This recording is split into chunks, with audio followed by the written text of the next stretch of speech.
Hi guys, as we enter AEP season, this is our off-season time for athletes. This is our athletic development time. One of the things that is a big goal for a lot of athletes, no matter what kind of sport they're playing, is they want to work on speed. One of the first things that we'll look at is to see what their straight leg raise is like. So what that is we'll have them lie down on their back, keep their hips square, posing legs straight, and they're going to lift their leg up as far as they can. What we want to see is that their ankle bone isn't below their knee. It's not even at mid-thigh, but we want it over the hip or even slightly beyond. The top sprinters in the world are going to have a straight leg raise of about 110, 115 degrees. And the reason for that is they need to have that ability to cycle their leg through and be able to create a lot of force. If it's too tight, they're not going to be able to drive their knee up. They're going to have resistance. So it's essentially like them putting on the brakes every time they try to drive their knee. So we do a 3-step sequence to try to open up. And this is just one example on the things that we do at Performance Institute. One of the things we like to use, we use these dimpled softballs. They've got grip to it, and it allows us to do something called self-myofascial release. So we teach our athletes how to do this. So we'll have the ball go underneath their hamstring, just underneath that glute attachment.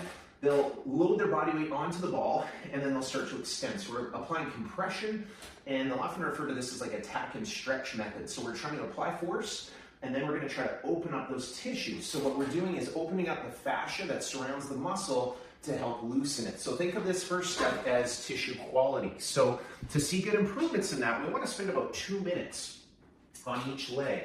Step 2 is we want to take it through a full range of motion. Now that we've kind of created a bit of slack in the system, we want to try to open it up. So we do something called a sprinter hamstring stretch with a band. So this applies what's called a distraction. So we're basically working on stretching out the muscle, plus helping to open up the joint capsule. So we like to have the banded leg forward, the other leg just behind. We're going to have them come down into like the starting position on a sprint, and they're going to straighten that leg out as best they can, and they're going to stretch everything from the fascia underneath the foot, the Achilles tendon, the calf, the hamstring, even into their low back. So we're going to have them just keep going through this sequence about 15 or 20 times to try to really develop some better range of motion.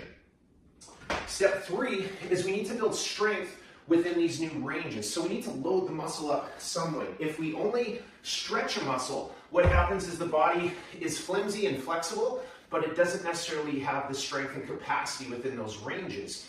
The old saying is that you need to have strength within those ranges to kind of own those ranges. If you don't have the strength, you don't have the proper mobility, which is involving strength, not just range of motion. So a simple thing that we'll do, we can do this single leg, double leg, and we'll do a progression before we add too much load, but something called the Romanian deadlift is a good example on how we can do a loaded stretch. So we teach our athletes to stay their pillar, their core, nice and tall.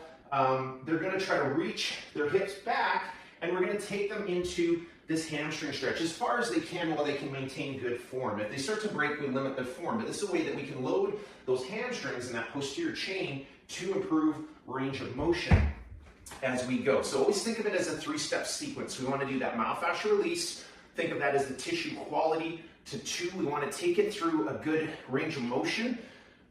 In this distraction example, we're also getting a good muscular contraction at the same time, and then we're going to load the muscle to really help own that position. Hopefully that helps, and that will help your sprint.